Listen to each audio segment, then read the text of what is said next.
Mi nuera me abofeteó y gritó: «Eres un estorbo en nuestras vidas, vete a vivir a la basura». Mi hijo estuvo de acuerdo. Ojalá hubieras sido tú en lugar de papá. En ese momento, mi sobrino millonario entró en la habitación. Me alegro mucho de tenerte aquí. Quédate hasta el final y dime desde qué ciudad ves mi historia. Quiero saber hasta dónde ha llegado. Jamás pensé que las palabras que me destruirían saldrían de la boca de mi propio hijo. Pero ahí estaba yo, de pie en la sala de la casa donde lo crié, viendo cómo el rostro de mi nuera Manuela se torcía de asco. «Eres un estorbo en nuestras vidas. Vete a vivir a la basura», volvió a gritar, su voz rebotando en las paredes que antes estaban llenas de risas cuando mi esposo José aún vivía.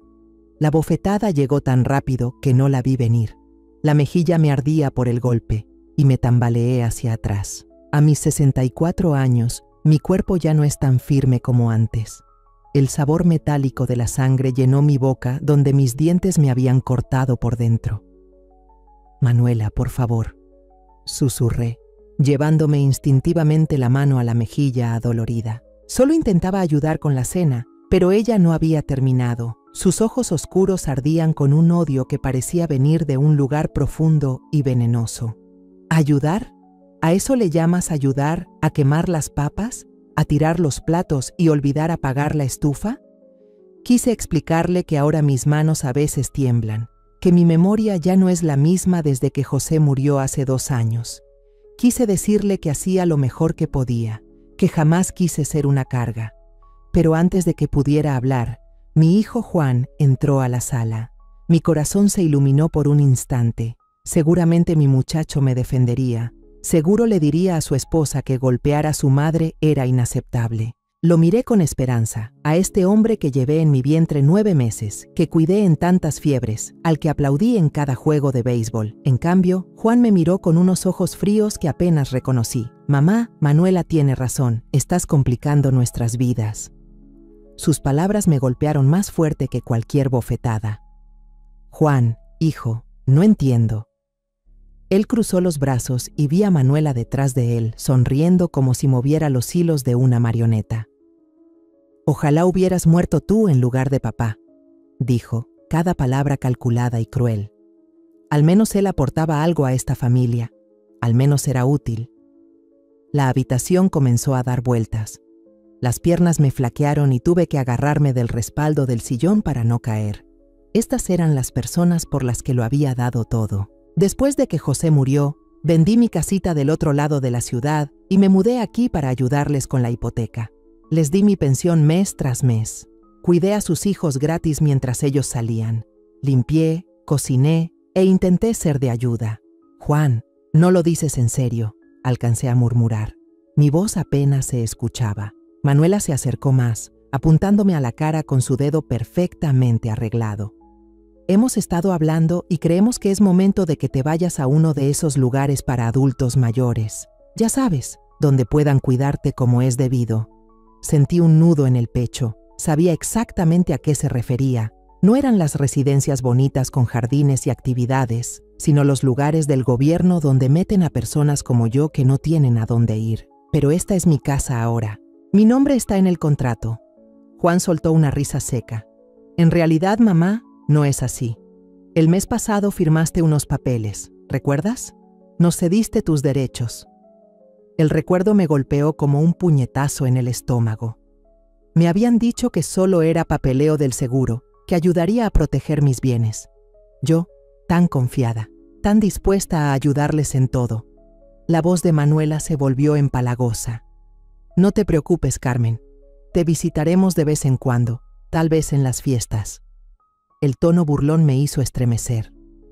Miré alrededor de la sala, a las fotos sobre la repisa que todavía me incluían hace apenas 2 años, cuando José aún vivía y yo todavía era bienvenida en las reuniones familiares. Ahora esas mismas fotos parecían burlarse de mí. Era como un fantasma en la casa de mi propio hijo. «Por favor», dije, odiando lo desesperada que sonaba. «No tengo a dónde más ir. Mis amigas del barrio viejo ya no están, todas se fueron, y no me queda nadie». El rostro de Juan no mostró ni un poco de compasión. «Eso no es nuestro problema, mamá. Nosotros tenemos nuestra propia familia de la que ocuparnos. En ese momento escuchamos abrirse la puerta principal. Unos pasos pesados se acercaban a la sala y sentí un destello de pánico. ¿Habrían traído a alguien para sacarme a la fuerza? ¿En serio habían llamado a las autoridades? Pero cuando la figura apareció en el marco de la puerta, el aire se me atoró en la garganta. Era Alejandro, mi nieto. Pero no era el estudiante con problemas económicos que recordaba de hace 2 años. Este era un hombre con traje caro, postura segura y una mirada aguda que analizaba cada detalle de la escena. Alejandro era hijo de Juan, de su primer matrimonio. Un niño al que ayudé a criar cuando su mamá lo dejó con apenas 8 años. Desapareció de nuestras vidas más o menos cuando José enfermó, y yo había asumido que se había alejado como tantos jóvenes lo hacen. Vaya, dijo Alejandro con voz tranquila, pero con un matiz que no logré descifrar del todo. Esto sí que es interesante. Manuela se giró sorprendida, claramente sin esperarlo. Alejandro, ¿qué haces aquí? Los ojos de mi nieto pasaron lentamente de Manuela a Juan y por último se fijaron en mí. Lo que vi allí no era la indiferencia a la que mi familia me tenía acostumbrada, era algo distinto, algo que casi parecía protección. Vine a ver cómo estaba la abuela Carmen, dijo sin rodeos. Menos mal que lo hice. Juan se irguió, intentando retomar el control de la situación. Alejandro, esto es un asunto de familia. Mamá ya se iba. ¿Ah, sí? Preguntó él, sacando su celular. Porque desde donde yo estoy, parece que mi abuela acaba de ser agredida por su nuera mientras mi padre deseaba que estuviera muerta. El corazón me empezó a latir con fuerza. ¿Había escuchado todo? ¿Cuánto tiempo llevaba afuera de esa puerta? El rostro de Manuela se puso pálido. No entiendes la situación. Ella ha estado causando problemas y amargándonos la vida. Alejandro sonrió, pero no fue una sonrisa amable. Oh, entiendo perfectamente. Entiendo mucho más de lo que crees. Alejandro avanzó más hacia la sala y noté algo que antes no había visto. La seguridad en su andar no era solo cosa de madurez. Era la de un hombre que sabía exactamente lo que hacía, que tenía poder y no temía usarlo. «Abuela Carmen», dijo con suavidad, mirándome, «¿está lastimada?» Me toqué la mejilla donde Manuela me había abofeteado, todavía sintiendo el ardor. «Estoy bien, Alejandro. ¿Pero qué haces aquí?» «Tú pensabas que me había olvidado de ti», completó él. «Lo sé. Fue intencional». Tarin dio un paso al frente. Con la mandíbula apretada dijo, «Alejandro, sea lo que sea que estés planeando, detente. Mamá necesita atención profesional. Ya no podemos encargarnos de ella». Mi nieto soltó una risa baja que me heló la sangre. ¿Atención profesional? ¿Así le llaman ahora a robar los cheques del Seguro Social y usar la pensión para pagar la hipoteca? El silencio que siguió fue ensordecedor.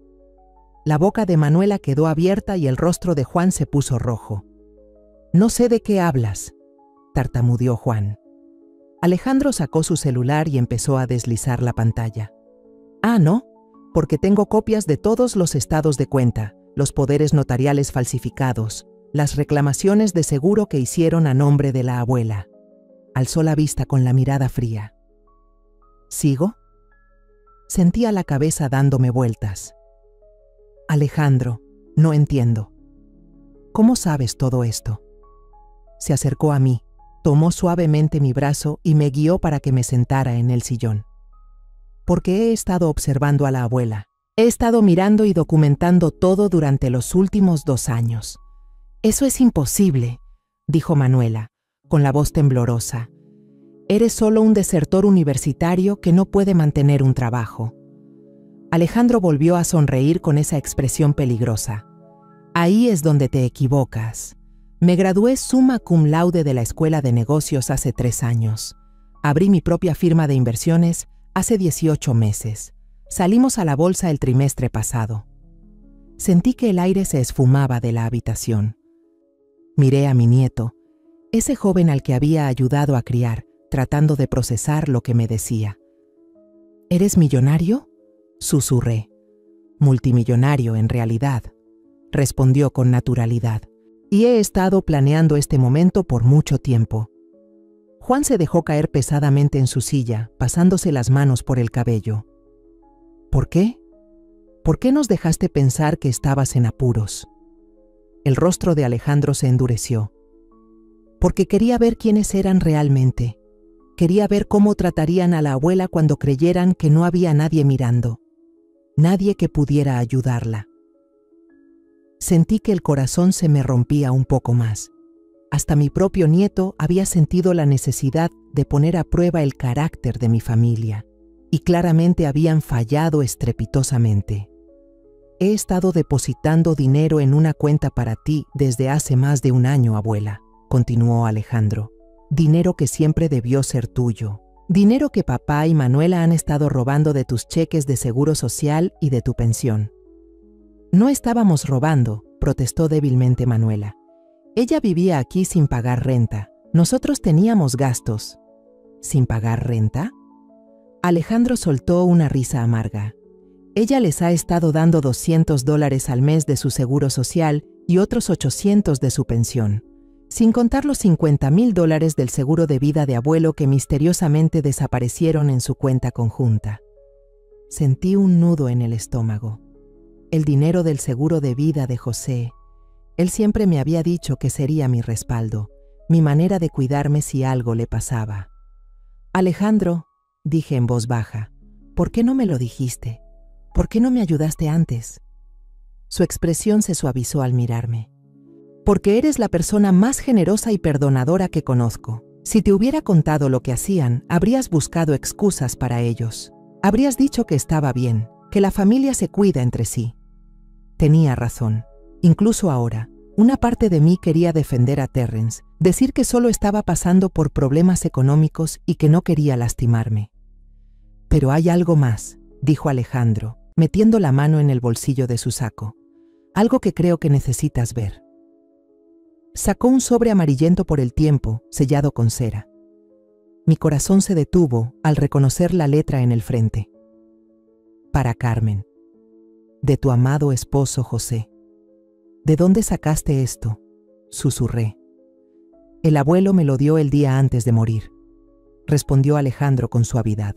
Me hizo prometer que te lo entregaría solo si las cosas se ponían realmente mal. Solo si papá demostraba que no podía encargarse de ti. Con manos temblorosas tomé el sobre. El sello de cera se rompió fácilmente y adentro había una sola hoja escrita con la letra cuidada de José. Mi queridísima Carmen, leí en voz alta, con la voz quebrada. Si estás leyendo esto, entonces nuestro hijo te ha fallado de maneras que me rompen el corazón. Hay cosas sobre Terrence que nunca te conté. Cosas que descubrí pero que guardé para mí porque no quería lastimarte. Alcé la vista hacia Alejandro, con la confusión y el miedo peleando en mi pecho. Alejandro, ¿qué significa esto? Sigue leyendo, abuela. Mis ojos volvieron a la carta. Hice una prueba de paternidad cuando Terrence tenía 15 años, después de encontrar unas cartas antiguas que su madre había escondido. Carmen, mi amor, Terrence no es mi hijo biológico. Esas palabras me golpearon como un puñetazo. Las leí una vez, luego otra y una tercera, intentando entender lo que José me estaba diciendo. Su verdadero padre era un hombre llamado Carlos Ramírez, con quien tu primera esposa estuvo involucrada antes de que nos casáramos. Nunca te lo dije porque los amaba a ambos y crié a Terrence como si fuera mío. Pero quiero que sepas que mi testamento, el verdadero, refleja esta verdad. Terrence se había quedado completamente pálido. Eso no es posible. Mamá, eso no es cierto. Pero Alejandro sacó otro documento. En realidad, sí lo es. Y aquí está el verdadero testamento, el que el abuelo registró con su abogado apenas unas semanas antes de morir, el que reemplaza al falso que has estado usando. Me temblaban tanto las manos que apenas podía sostener los papeles. Pero lo que vi ahí lo cambió todo. José me había dejado la casa a mí, la cuenta de ahorros, las inversiones. Todo era mío. Terrence aparecía mencionado, pero solo como beneficiario de 10,000 pesos, suficiente para que empezara de nuevo, pero nada más. Esto no puede ser legal, dijo Manuela, elevando la voz casi hasta un grito. Hemos vivido aquí 2 años. Hemos invertido en este lugar. Alejandro se levantó, ajustándose la corbata. En realidad, es completamente legal y efectivo de inmediato. La habitación quedó en silencio, salvo por el sonido de mi corazón retumbando en mis oídos. Todo lo que creía saber sobre mi vida, mi familia y mi lugar en el mundo acababa de ponerse de cabeza. Pero por primera vez en 2 años no me sentía indefensa. El silencio era asfixiante. Miré el testamento en mis manos, la firma conocida de José al final, y sentí que lo veía claramente por primera vez desde su muerte. Él lo sabía. Sabía sobre el verdadero padre de Terrence, sobre el abuso financiero que vendría, y me protegió incluso después de muerto. «Esto es imposible», dijo Terrence con la voz quebrada. «Papá me crió, me amó. Él no habría... ¿No habría qué?», interrumpió Alejandro. ¿No habría protegido a la mujer que realmente amaba de un hijo que la estaba exprimiendo? ¿Un hijo que ni siquiera era suyo biológicamente, pero que crió por amor a la abuela? Miré a Terrence, lo miré de verdad, y de pronto lo vi. Las cosas que José probablemente había notado años atrás. Terrence siempre había sido distinto a la familia de José. Sus ojos, su complexión, incluso sus gestos no tenían nada que ver con los de mi difunto esposo. Pero yo estaba tan enamorada, tan agradecida de que José hubiera aceptado a mi hijo de mi relación anterior, que nunca lo cuestioné. «Mamá, por favor», dijo Terrence extendiendo la mano hacia mí. «No puedes creer esto. Soy tu hijo. Soy tu único hijo». Me aparté de su contacto y el dolor que vi en su rostro casi me hizo dudar. Casi. Pero entonces recordé las palabras que había dicho minutos antes. «Ojalá hubieras muerto en lugar de papá». «Eres mi hijo», dije en voz baja, «pero eso no te da derecho a robarme. No te da derecho a desear que yo estuviera muerta». Manuela, que había estado extrañamente callada, de pronto estalló. «Esto es absurdo. Te hemos cuidado 2 años. Te hemos dado de comer, techo. Hemos soportado todas tus necesidades. ¿Y así nos pagas?» Alejandro soltó una risa seca. ¿Soportarla? ¿Te refieres a soportar a la mujer cuyos cheques de seguro social has estado depositando en tu propia cuenta? ¿La mujer cuya pensión has usado para pagar tu hipoteca y tus tarjetas de crédito? «Teníamos gastos», gritó Manuela. «¿Sabes cuánto cuesta cuidar a una persona mayor? ¿La comida, los servicios, las medicinas?» «En realidad sí lo sé», dijo Alejandro, sacando otra carpeta de su portafolio. «Porque he estado siguiendo cada centavo. Has robado aproximadamente 1.450.000 pesos a la abuela en los últimos 2 años. ¿Las medicinas que dices comprarle? Ella ha tenido que racionar sus pastillas porque solo le surtes sus recetas cada 2 meses. ¿Los gastos de comida? La has hecho comer marcas genéricas y sobras mientras ustedes comen orgánico y piden comida a domicilio». Cada palabra me golpeaba como martillazo. Recordé todas las veces que me salté comidas para que alcanzara para la familia. Todas las veces que aguanté el dolor porque ese mes mi medicamento para la artritis estaba demasiado caro. Todas las veces que repetí la misma ropa 3 veces por semana porque decían que no había dinero para comprarme algo nuevo. Y lo mejor, Alejandro siguió, con la voz cargada de desprecio, «que les has dicho a todos en la familia que la abuela está perdiendo la cabeza. Que se ha vuelto difícil y exigente. La has estado aislando de cualquiera que pudiera notar lo que le estás haciendo». Sentí el pecho apretarse al darme cuenta de que lo que decía era cierto.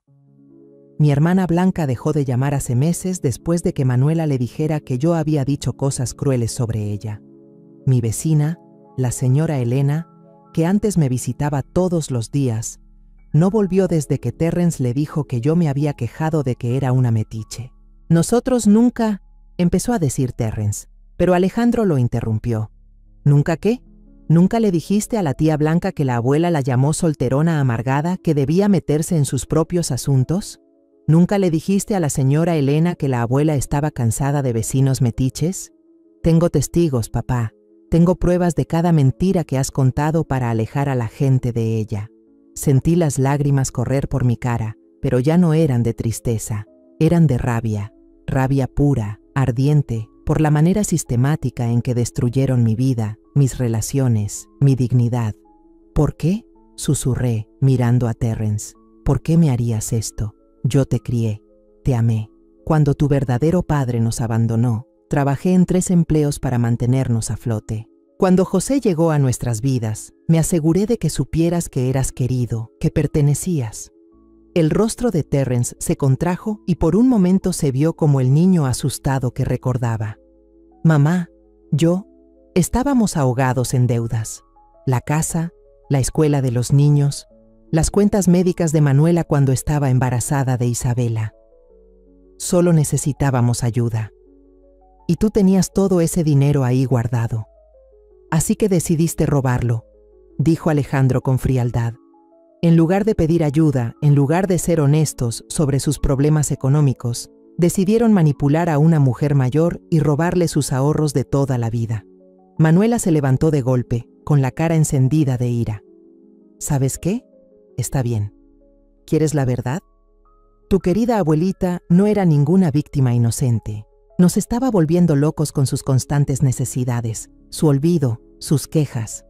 ¿Sabes lo que es vivir con alguien que deja la estufa encendida y olvida cerrar la puerta? ¿Sabes lo que es vivir con personas que te hacen sentir una carga por existir? Respondí, sorprendida de la fuerza de mi propia voz. Alejandro sacó su teléfono y mostró la pantalla a Terrence y Manuela. Esta es una grabación de lo que pasó aquí hace 20 minutos. Manuela abofeteando a la abuela. Tú diciéndole a tu madre que ojalá estuviera muerta. Todo captado en audio clarísimo. Manuela se lanzó por el teléfono, pero Alejandro fue más rápido. ¿Nos estabas grabando?, gritó ella. He estado grabando cada conversación en esta casa durante los últimos 6 meses, dijo Alejandro con calma. La abuela me dio permiso para instalar cámaras de seguridad cuando le dije que me preocupaban los robos en el barrio. Ella no tenía idea de lo que en realidad estaba documentando. El color se esfumó del rostro de Terrence. Por favor, hijo de Alejandro, piensa bien lo que estás haciendo. Esto va a destruir a nuestra familia. ¿Qué familia?, preguntó Alejandro con la voz helada. ¿La familia que desea que su matriarca anciana esté muerta? ¿La familia que le roba a la mujer que sacrificó todo por ellos? ¿La familia que a propósito aísla y maltrata a quien no puede defenderse? Miré a mi nieto, este joven que de alguna manera se había convertido en mi protector, y sentí una mezcla de gratitud y tristeza. Él había tenido que asumir el papel de adulto en una situación donde los verdaderos adultos habían fallado por completo. ¿Y ahora qué va a pasar?, pregunté en voz baja. Alejandro me miró con ternura, un contraste total con la frialdad furiosa que les había mostrado a Terrence y Manuela. Ahora tú decides, abuela. Esta es tu casa según el testamento del abuelo. Tu dinero, que fue robado, se te devolverá con intereses. Y tú eliges si quieres presentar cargos por abuso a persona mayor y robo. El poder de elegir. ¿Cuándo fue la última vez que sentí que tenía verdaderas opciones en mi vida? Tienen hasta mañana por la mañana para empacar sus cosas e irse, dije, con una voz más firme de lo que me sentía. Los dos. La boca de Manuela se abrió de sorpresa. No puedes hablar en serio. ¿A dónde se supone que vayamos? ¿Y los niños? Deberías haberlo pensado antes de decidir robarme, respondí, antes de decidir que yo era un estorbo que merecía terminar en la basura. Terrence se arrodilló frente a mi silla. Mamá, por favor, lo siento, me equivoqué, nos equivocamos, pero no hagas esto. Podemos arreglarlo, podemos devolverte el dinero. Miré a este hombre que me había gritado, que había deseado que estuviera muerta, que me había robado mi seguridad y mi dignidad, y no sentí nada más que lástima. Tuviste 2 años para arreglarlo, Terrence. 2 años para tratarme con la decencia humana más básica. En cambio, elegiste abusar de mí mientras me robabas. Eso no es un error, es una decisión que tomaste cada día. El peso de esas palabras cayó sobre la habitación como una sentencia final. La mañana siguiente llegó más rápido de lo que esperaba, pero también más lenta de lo que deseaba. Casi no dormí, con la mente atrapada entre la incredulidad por las revelaciones de Alejandro y una sensación creciente de algo que no había sentido en años. Libertad. Estaba sentada en la mesa de la cocina, tomando café en mi taza favorita por primera vez en meses. Manuela la había escondido, diciendo que era demasiado buena para usarla a diario, pero Alejandro la encontró y la lavó para mí. Un detalle pequeño, pero se sintió como recuperar una parte de mí misma. El ruido de maletas bajando por las escaleras interrumpió mis pensamientos. Por la puerta alcancé a ver a Manuela forcejeando con una bolsa grande, con la cara enrojecida de tanto llorar. Terrence venía detrás cargando 2 maletas más, luciendo como si hubiera envejecido 10 años en una noche. «Mamá», dijo Terrence desde el marco de la cocina, «¿podemos hablar de esto?» Lo miré por encima de mi taza de café, a este hombre que alguna vez fue mi mundo entero. «¿De qué hay que hablar, Terrence? Sé que cometimos errores. Sé que te lastimamos, pero somos familia. Eso debe significar algo». La osadía me dejó sin aire. ¿Familia? ¿La misma unión familiar que demostraste cuando me dijiste que deseabas que estuviera muerta? Su rostro se puso rojo. Estaba enojado. No lo dije en serio. ¿Enojado por qué exactamente? ¿Por tener que compartir casa con la mujer que dio todo para criarte? ¿Por tener que ayudar de vez en cuando a la persona que trabajó en 3 empleos para que tuvieras ropa y fiestas de cumpleaños? Alejandro entró a la cocina, vestido con un traje impecable. «El camión de mudanza está aquí», anunció. «Justo a tiempo». Manuela se giró de golpe, con los ojos desorbitados. «¿Camión de mudanza? ¿Qué camión de mudanza?» «El que contraté para ayudarte a sacar tus cosas», dijo Alejandro con calma. «Como hoy te vas, pensé que quizá necesitarías ayuda». «No tenemos a dónde ir», gritó Manuela. «No pueden simplemente echarnos a la calle». Alejandro sacó su teléfono y le mostró la pantalla. «Claro que sí puedo, porque según el contrato de arrendamiento que firmaron hace 3 meses, ustedes han estado subarrendando esta casa de la abuela, y ese subarrendamiento puede darse por terminado con 24 horas de aviso si hay incumplimiento». «¿Qué contrato de arrendamiento?», preguntó Juan con la voz apenas audible. «El que firmaste cuando creíste que estabas traspasando el interés de la abuela en la casa a tu nombre. En realidad lo que firmaste fue un acuerdo reconociendo que ella es la legítima dueña y que ustedes son inquilinos. Mi equipo legal es muy minucioso». Me quedé mirando a mi nieto con asombro. Él había planeado esto durante meses, quizá años. Cada detalle estaba calculado, cada escenario previsto. «Planeaste todo esto», lo acusó Manuela, señalando a Alejandro con un dedo tembloroso. «Nos tendiste una trampa». «Documenté sus delitos», corrigió Alejandro. «Hay una diferencia». Juan se dejó caer en una de las sillas de la cocina, con la cabeza entre las manos. «Vamos a quedarnos sin casa. Los niños tendrán que cambiar de escuela a mitad del semestre». Por un momento, solo un momento, sentí que mi determinación flaqueaba. Esos también eran mis nietos, víctimas inocentes de la avaricia y crueldad de sus padres. Pero entonces recordé algo que Alejandro me había mostrado la noche anterior, después de que Juan y Manuela subieron a su cuarto, estados de cuenta bancarios que probaban que también habían tomado dinero de los fondos universitarios de los niños, gastándolo en vacaciones y compras de lujo mientras le decían a todos que estaban en apuros. «Los niños estarán bien», dije con firmeza. «Son jóvenes, se adaptarán, y quizá ahora aprendan lo que significa la integridad». El rostro de Manuela se torció de rabia. «¿Integridad? ¿De ti? Estás destruyendo a tu propia familia por dinero».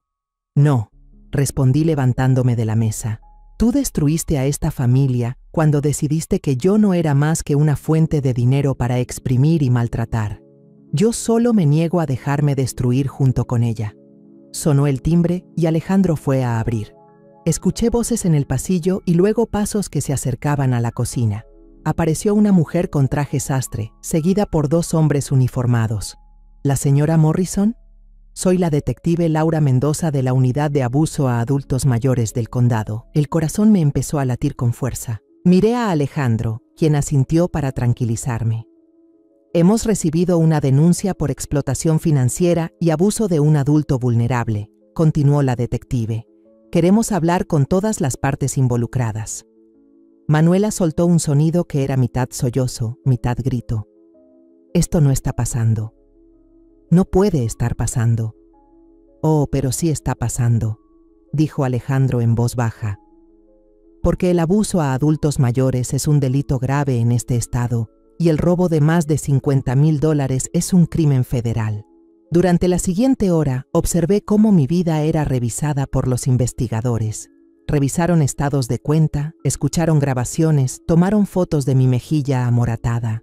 En todo ese tiempo, Juan permaneció en silencio absoluto, mientras Manuela alternaba entre llorar y gritar que todo era injusto. «Señora Morrison», dijo por fin la detective Mendoza, «tiene varias opciones. Puede presentar cargos penales completos, lo que probablemente resultaría en cárcel para ambos acusados. Puede buscar restitución civil, que les obligaría a devolver lo robado, pero quizás sin prisión. O puede elegir una combinación de ambas». Miré a Juan, a este hombre que crié y que me había fallado por completo. Luego miré a Manuela, que nunca me mostró ni lo más básico de la bondad humana. «Quiero restitución completa», dije despacio. «Cada peso que me robaron, más intereses y sanciones, pero también quiero que enfrenten cargos penales por el abuso». «Mamá, no», susurró Juan. «Por favor». «Tomaste tu decisión cuando decidiste robarme», respondí. «Ahora yo tomo la mía». La detective Mendoza asintió y les hizo una seña a sus oficiales. Juan Morrison, Manuela Morrison, quedan arrestados por abuso a un adulto mayor y explotación financiera. Cuando las esposas hicieron clic, Manuela me miró con un odio puro. «Esto no ha terminado, Carmen. Vamos a pelear esto. Vamos a demostrar que no eres capaz de tomar estas decisiones». Alejandro dio un paso al frente con la voz fría como el hielo. «En realidad, señora Morrison, mi abuela pasó ayer una evaluación psicológica completa. 3 médicos independientes determinaron que está plenamente capacitada, así que suerte con esa estrategia». Cuando las patrullas se alejaron, la casa quedó con un silencio extraño. Me quedé en la sala, observando el espacio que volvía a ser mío, realmente mío, y me sentía abrumada por lo que acababa de suceder. «¿Estás bien, abuela?», preguntó Alejandro en voz baja. Lo miré, a este joven extraordinario que me había salvado de una situación que ni siquiera comprendía del todo. «Creo que lo estaré», respondí. «Pero, Alejandro, ¿por qué no me lo dijiste antes? ¿Por qué me dejaste sufrir tanto tiempo?». Su expresión se volvió triste. «Porque sabía que si hace 2 años te hubiera dicho lo que estaban haciendo, los habrías defendido. Habrías buscado excusas para justificar su comportamiento. Necesitabas verlo con tus propios ojos, ver hasta dónde estaban dispuestos a llegar». Tenía razón y los dos lo sabíamos. Incluso ahora, parte de mí quería llamar a la comisaría y retirar los cargos, perdonar y olvidar, intentar recomponer a la familia. «Lo que te hicieron fue imperdonable», continuó Alejandro, «y cada vez iba a peor. Si hubiera esperado más, tal vez habrían intentado declararte incapaz para tomar control total de tus finanzas». El pensamiento me heló la sangre. ¿Eso planeaban? Alejandro asintió con gravedad. Encontré borradores de solicitudes de tutela en la computadora de Manuela. Planeaban decir que tenías demencia y que necesitabas un tutor legal. Adivina a quién pensaban proponer para ese papel. El peso de su traición me golpeó como un golpe físico. No solo me habían robado, habían estado trabajando sistemáticamente para arrebatarme mi independencia, mi dignidad, mi propia identidad como persona capaz de decidir por sí misma. Pero ahora, de pie en mi hogar, con mi nieto a mi lado y la verdad finalmente expuesta, sentí algo que no había sentido en años: esperanza en el futuro. 3 semanas habían pasado desde el arresto de Terrence y Manuela, y la casa se sentía distinta. No solo silenciosa, sino en paz de una forma que no experimentaba hacía años. Alejandro había contratado a una señora de limpieza, doña Lupita, que venía 2 veces por semana y me trataba con una amabilidad respetuosa que ya había olvidado que existía. Nunca me hacía sentir una carga, nunca suspiraba cuando le pedía ayuda para alcanzar algo en un estante alto. Pero la paz iba aprendiendo, venía con sus propios retos. El timbre sonó mientras terminaba mi café de la mañana. Por la ventana vi una figura conocida en mi porche, con los hombros caídos en señal de derrota. Mi corazón se encogió a pesar de todo lo ocurrido. Era Terrence. Abrí la puerta lentamente, dejando el seguro de cadena puesto. Se veía terrible, la ropa arrugada, el rostro sin afeitar y unas ojeras que lo hacían lucir mayor de sus 42 años. «¿Mamá?», dijo con voz ronca. «Por favor, ¿podemos hablar?». «Tu abogado te dijo que no me contactaras directamente», respondí, sorprendida de lo firme que sonaba mi voz. «Lo sé, pero tenía que verte, tenía que intentar que me entendieras». Bajó la mirada hacia sus manos. «Nos soltaron bajo fianza ayer. El juicio es el próximo mes». Observé su rostro buscando al hijo que había criado, al niño que me traía dientes de león del jardín diciendo que eran las flores más bonitas del mundo. Pero solo veía a un extraño que había deseado mi muerte. «¿Qué quieres, Terrence?». «Quiero explicarte. Quiero que sepas que nunca quise que las cosas llegaran tan lejos». Su voz se quebró. «Mamá, Kia me dejó. Se llevó a los niños y se fue a vivir con su hermana en Chihuahua. Me culpa de todo. Dice que fue mi culpa que nos descubrieran, a pesar de todo. Una parte de mí sintió lástima por él, pero ahora ya sabía reconocer ese impulso de consolarlo, incluso cuando él era quien había causado el daño. Lamento lo de tu familia», le dije con cuidado, «pero eso no cambia lo que me hiciste». «Lo sé, Dios mío, mamá, lo sé». Las lágrimas empezaron a rodarle por la cara. Estaba desesperado. El negocio se estaba yendo a la quiebra. La casa estaba por entrar en embargo, y Kia no dejaba de presionarme para que te pidiera dinero. Pero cada vez que lo intentaba, no encontraba las palabras. Así que, en lugar de eso, decidiste robarlo. Se estremeció. No se suponía que fuera a robar. Nos dijimos que solo lo estábamos pidiendo prestado, que te lo devolveríamos cuando las cosas mejoraran. Por 2 años, Terrence, me prestaste mi propio dinero durante 2 años mientras me hacías sentir que era una carga por existir. Nunca quisimos lastimarte. Esas palabras me golpearon como una bofetada. ¿Nunca quisieron lastimarme? Me dijiste que ojalá estuviera muerta. Tu esposa me golpeó. Me aislaste de todos los que me importaban y me hiciste sentir que estaba perdiendo la cordura. Terrence dio un paso hacia la puerta y yo instintivamente retrocedí. «Mamá, por favor, te lo ruego, retira los cargos. Te pagaré hasta el último centavo, lo juro. Conseguiré un trabajo, haré turnos extra, lo que sea necesario, pero por favor no me mandes a la cárcel». «¿De dónde vas a sacar el dinero, Terrence? Acabas de decirme que tu negocio fracasó». Su rostro se desmoronó. «No lo sé, pero encontraré la manera. Mamá, la cárcel me destruirá, lo perderé todo, mis hijos ni siquiera me hablarán». La manipulación era tan sutil, tan familiar, que casi funcionaba. La insinuación de que yo era la que estaba destruyendo su relación con sus hijos, de que yo era la que estaba eligiendo hacerle daño. Era el mismo patrón que me había controlado por años. «Tus hijos no te hablan porque cometiste delitos contra su abuela», le dije con firmeza. «No es mi culpa, Terrence, es la tuya». En ese momento, el coche de Alejandro entró en la cochera y sentí un alivio inmediato. Salió y caminó hacia nosotros, con el ceño fruncido al ver a Terrence. «¿Qué haces aquí?», preguntó Alejandro con voz fría. «No tienes permitido contactar a la abuela». «Estoy hablando con mi madre», dijo Terrence, intentando sonar desafiante, pero sin lograrlo. «No, estás intentando manipular a tu víctima», corrigió Alejandro, «igual que lo has hecho durante años». Terrence miró a su hijo con desesperación. «Alejandro, por favor, eres mi hijo, seguro no quieres verme en prisión». La risa de Alejandro fue amarga. «¿Tu hijo? ¿Cuándo exactamente fui tu hijo, papá? ¿Cuando olvidaste mi cumpleaños 3 años seguidos? ¿Cuando te perdiste mi graduación de preparatoria porque estabas demasiado crudo para manejar? ¿O cuando le dijiste a todos que yo era una decepción que nunca lograría nada?». Observé ese intercambio con una tristeza creciente. Sabía que Alejandro se sentía descuidado por su padre, pero nunca imaginé que la herida fuera tan profunda. «Cometí errores», admitió Terrence, «pero puedo cambiar. Podemos volver a ser una familia». «Nunca fuimos una familia», dijo Alejandro en voz baja. «Una familia no se roba entre sí, no abusa del miembro más vulnerable, no desea la muerte de quien lo sacrificó todo por ellos». Terrence volvió a mirarme.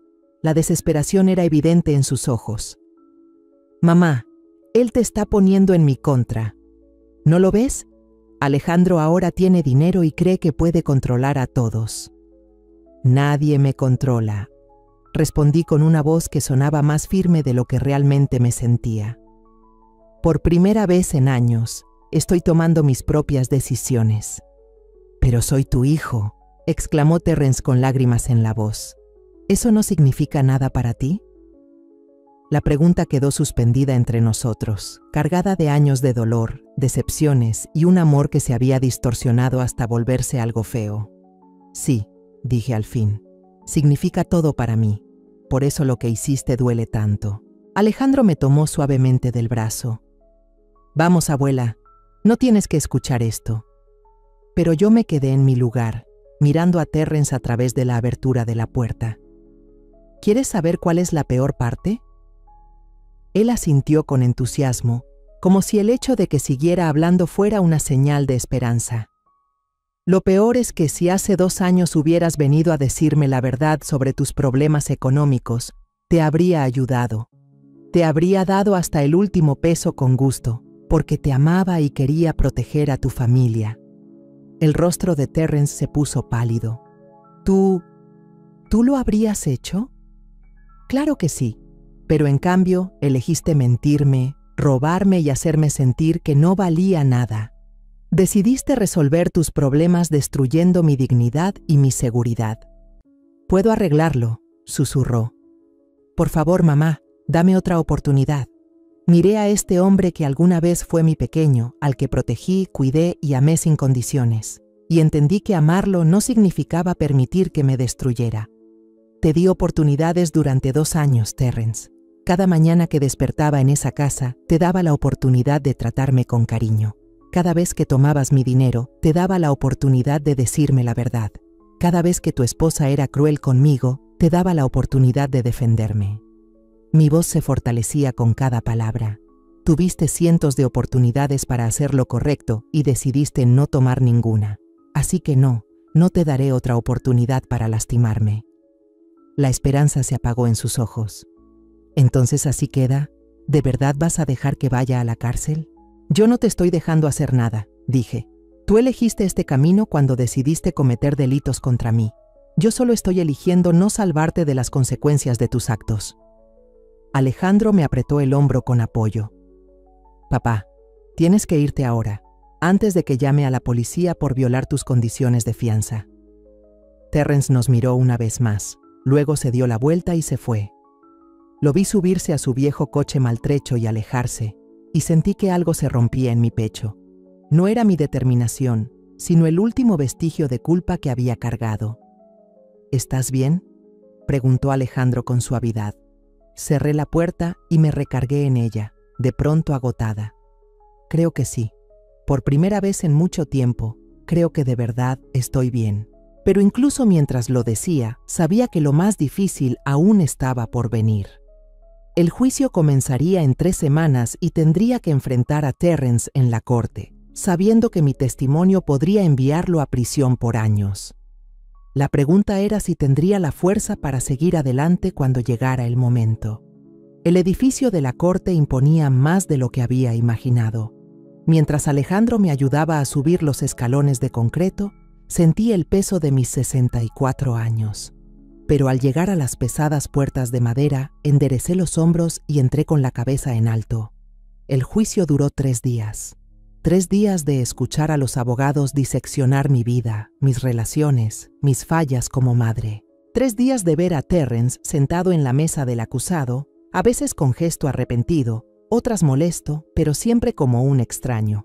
Ahora, mientras esperábamos el regreso del jurado con su veredicto, me senté en el pasillo afuera de la sala, las manos entrelazadas en el regazo. Alejandro estaba a mi lado, revisando el teléfono de vez en cuando, pero sobre todo acompañándome con esa presencia que había llegado a significar tanto para mí. «¿Señora Morrison?» Una voz llamó desde el fondo del pasillo. Levanté la vista y vi a una mujer acercarse. Era de mi edad, con cabello plateado y ojos amables, pero no la reconocía. «Perdón por molestarla», dijo. «Soy Dolores Morales». ¿La hija de la señora Elena? ¿Su vecina? Sentí que el corazón me daba un brinco. Claro que la recuerdo. ¿Cómo está su mamá? El gesto de Dolores se volvió triste. Falleció el invierno pasado, pero antes de morir me pidió que, si algún día la veía, le entregara algo. Metió la mano en su bolso y sacó un pequeño paquete envuelto. Me dijo que le dijera que nunca creyó lo que su hijo le contó sobre que usted no quería visitas. Dijo que la conocía mejor que eso y lamentaba haber permitido que él la convenciera de mantenerse alejada. Tomé el paquete con las manos temblorosas. Dentro había un pajarito de cerámica, azul brillante con delicadas flores pintadas. Recordé haberlo admirado años atrás cuando la señora Elena me invitó a tomar té. Ella quería que fuera suyo, continuó Dolores. Dijo que le dijera que los verdaderos amigos no se abandonan, aunque otros intenten separarlos. Las lágrimas me corrieron por las mejillas. La señora Elena había sido una de mis amigas más cercanas, y perder su compañía había sido de lo más cruel dentro del aislamiento sistemático que Terrence y Manuela me impusieron. Saber que nunca creyó sus mentiras y que pensó en mí hasta el final fue un regalo que no esperaba. Gracias, susurré. Esto significa más de lo que imaginas. Las puertas de la sala se abrieron y la gente empezó a entrar de nuevo. El jurado había llegado a un veredicto. Al sentarnos, vi a Terrence en la mesa de los acusados. Se veía más pequeño, disminuido por el peso de todo lo que se reveló durante el juicio. Cuando nuestras miradas se cruzaron, vi algo que no había visto en años. Verdadero remordimiento. El portavoz del jurado se puso de pie cuando el juez pidió el veredicto. En el caso del Estado contra Terrence Morrison y Manuela Morrison por el cargo de explotación financiera de un adulto vulnerable, encontramos a los acusados culpables. Las palabras parecieron retumbar en la sala, de repente en silencio. Sentí que Alejandro me apretaba la mano, pero yo mantenía los ojos fijos en Terrence. Sus hombros se encorvaron como si una carga pesada hubiera caído sobre ellos. Por el cargo de abuso a un adulto mayor, continuó el portavoz, los encontramos culpables. El abogado de Terrence puso una mano en su hombro para reconfortarlo, pero él no lo miraba. Seguía mirándome, y por primera vez en años vi al muchacho que yo había criado. El juez programó la sentencia para la semana siguiente y, mientras la sala se iba vaciando, el abogado de Terrence se me acercó. Señora Morrison, mi cliente quisiera hablar con usted antes de la sentencia. Espera que considere escribirle una carta al juez, tal vez pidiendo clemencia. Miré hacia donde Terrence estaba, esposado y custodiado por 2 alguaciles. Lo pensaré, respondí, aunque ya sabía cuál sería mi respuesta. Una semana después, estaba en mi cocina, mirando el jardín que José y yo habíamos sembrado hacía 20 años. Las rosas estaban en flor, sus pétalos rojos brillando bajo el sol de la mañana. La casa se sentía distinta, no solo porque Terrence y Manuela ya no estaban, sino porque nuevamente se sentía mía. Alejandro se había instalado temporalmente en la habitación de invitados, diciendo que quería hacerme compañía mientras me acostumbraba a vivir sola otra vez, pero sospechaba que era él quien necesitaba compañía, ya que enterarse de la verdad sobre su padre también había sido duro para él. La audiencia de sentencia es en 1 hora, dijo desde la puerta de la cocina. ¿Lista? Asentí, tocando el pajarito de cerámica que ahora estaba en mi repisa. Estoy lista. En el juzgado, observé a Terrence de pie frente al juez para escuchar su destino. 3 años de prisión, con posibilidad de libertad condicional después de 18 meses si completaba un programa de responsabilidad financiera y pagaba la restitución total. Manuela, quien había hecho un trato y testificó contra Terrence a cambio de una sentencia más leve, recibió 2 años de libertad condicional y servicio comunitario. Aceptó devolver su parte del dinero robado, aunque todos sabían que probablemente nunca tendría los medios para hacerlo.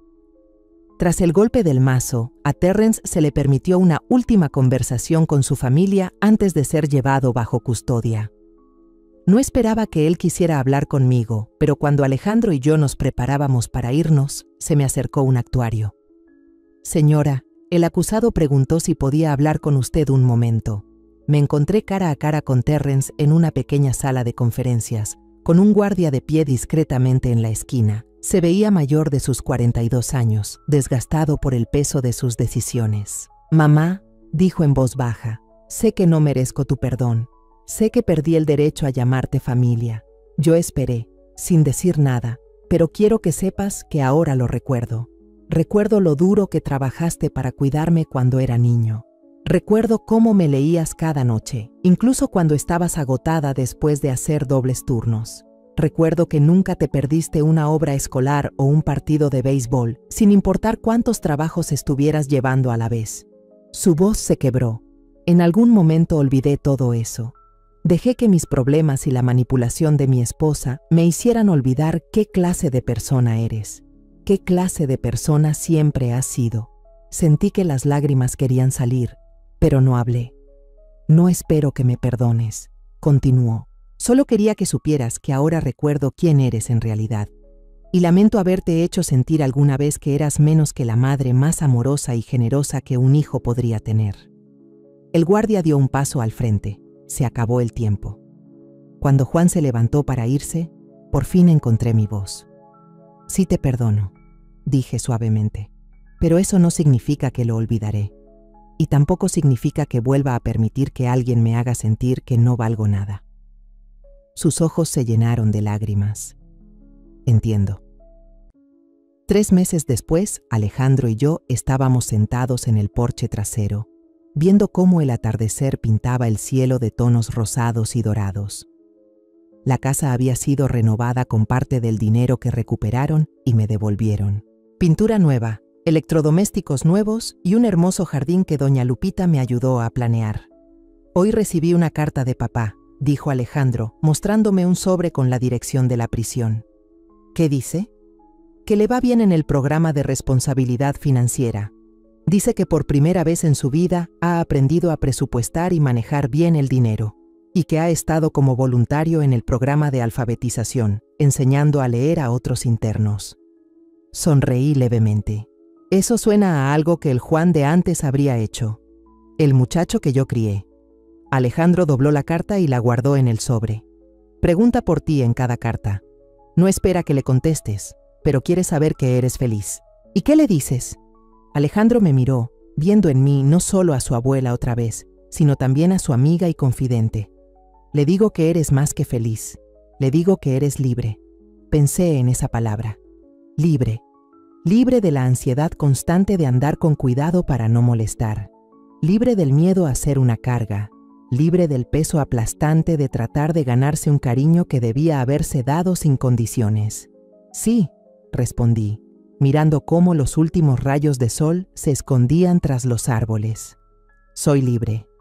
El pajarito de cerámica en la repisa de la ventana atrapó la luz que se desvanecía. Su color azul brillante parecía encenderse en el anochecer.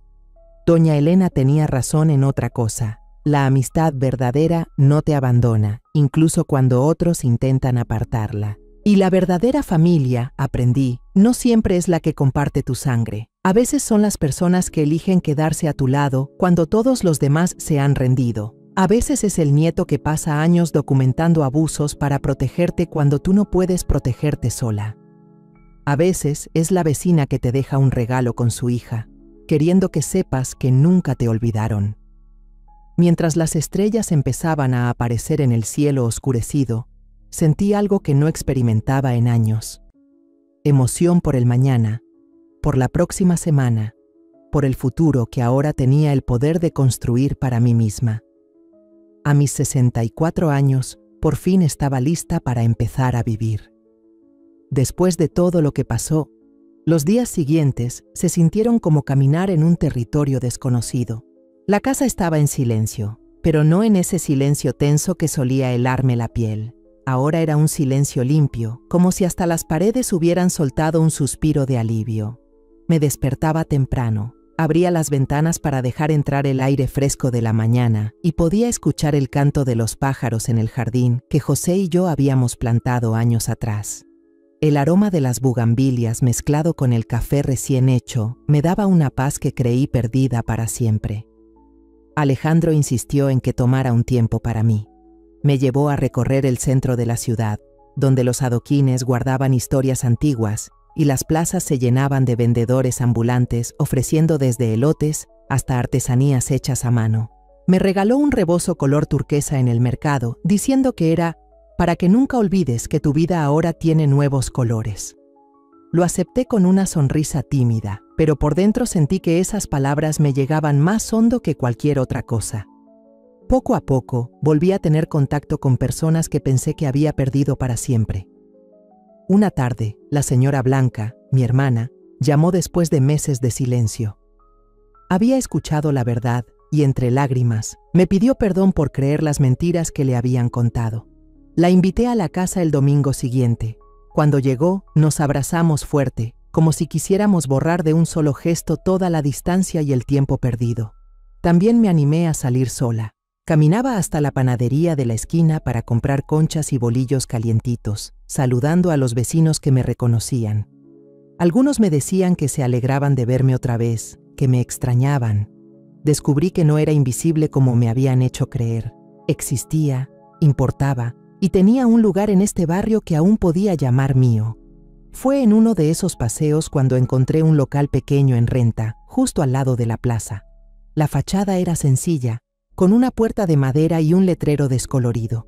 Pero al asomarme por la ventana, imaginé el olor a pan dulce saliendo de un horno nuevo, las charolas llenas de galletas de canela y las risas de clientes entrando y saliendo. Sin pensarlo demasiado, le conté a Alejandro mi idea de abrir una panadería. Él sonrió como si hubiera estado esperando que yo dijera esas palabras. «Abuela, si eso es lo que quieres, yo me encargo de todo lo legal y financiero. Tú solo dime qué quieres hornear». Ese mismo día empezamos con los trámites. Me emocionaba pensar que, a mis 64 años, estaba a punto de emprender algo nuevo. En las noches, sentada en el porche, miraba las estrellas y recordaba las palabras de mi esposo José. «Carmen, la vida siempre te dará la oportunidad de volver a empezar, aunque sea desde cero». Ahora entendía que no era solo un consuelo, era una verdad que estaba viviendo en carne propia. Por primera vez en mucho tiempo, sentía que el futuro me pertenecía. Y aunque el pasado seguía ahí, con todas sus heridas, ya no me definía. Estaba lista para hornear no solo pan, sino una nueva vida, dulce y tibia como esas primeras conchas que imaginaba sacar del horno. El día de la inauguración de mi panadería llegó antes de lo que imaginé. Alejandro había supervisado cada detalle, desde la pintura color crema en las paredes hasta las mesas de madera con manteles bordados por artesanas de Oaxaca. Quise que el lugar llevara un nombre que hablara de mi historia, así que lo llamé El Nuevo Amanecer. En el escaparate, un letrero de hierro forjado lucía el nombre con orgullo, y al entrar, el aroma a pan recién horneado te envolvía como un abrazo cálido. Llegué antes que todos esa mañana, con el cielo todavía pintado de tonos rosados. Encendí el horno, preparé las primeras charolas de conchas, cuernitos y galletas de vainilla con canela. Mientras trabajaba, me di cuenta de que estaba tarareando una canción que José solía cantar en la cocina. No sentí tristeza, sino gratitud por cada recuerdo que aún me acompañaba. La gente empezó a llegar poco después de que abrimos. Vecinos, amigos y hasta personas que no conocía se acercaban atraídos por el olor. Algunos me abrazaban, otros me decían que se alegraban de verme sonreír.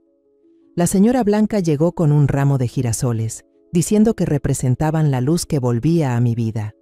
Hubo risas, fotos y, sobre todo, esa sensación de pertenencia que creí perdida. A media mañana, una joven se acercó con timidez. Era Mariana, la hija de la señora Elena. Me contó que siempre recordaba las galletas que yo horneaba cuando era niña y que al entrar a la panadería el olor la había transportado a aquellos días. Le regalé una bolsa con galletas y le dije que esa cocina siempre tendría un lugar para ella.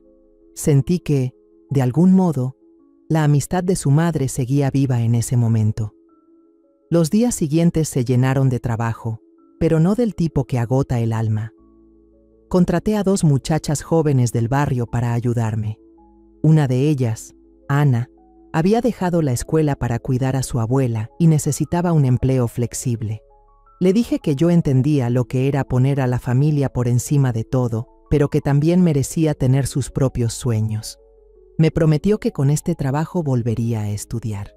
Alejandro, aunque ocupado con su empresa, pasaba por la panadería varias veces a la semana. A veces solo para tomar un café y escucharme contar las anécdotas del día.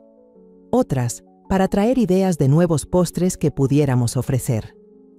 Un sábado por la tarde me dijo: «Abuela, este lugar no es solo tu negocio, es tu declaración al mundo de que nunca es tarde para empezar de nuevo».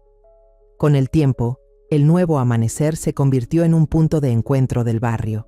Las mesas siempre tenían gente, señoras platicando después del mercado, estudiantes haciendo tarea con un café de olla, niños eligiendo su pan dulce favorito, y yo, detrás del mostrador, sintiendo que cada día horneaba algo más que pan. Horneaba dignidad, comunidad y futuro. Una noche, mientras cerraba la caja y apagaba las luces, me quedé mirando el letrero iluminado desde la calle.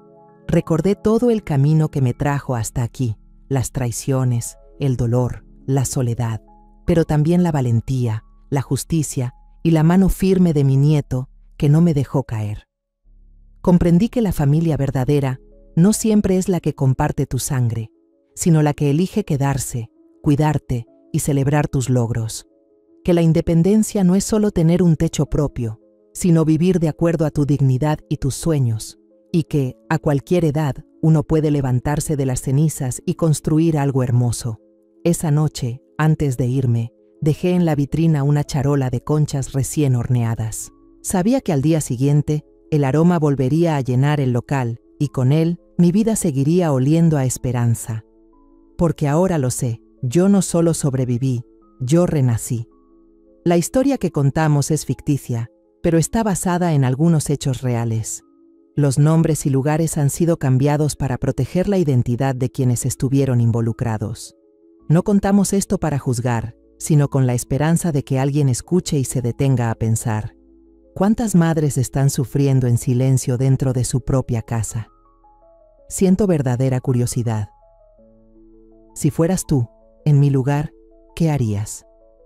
¿Elegirías callar para mantener la paz o te atreverías a enfrentarlo todo para recuperar tu voz? Quiero saber lo que piensas, porque cada historia es una vela que puede iluminar el camino de alguien más.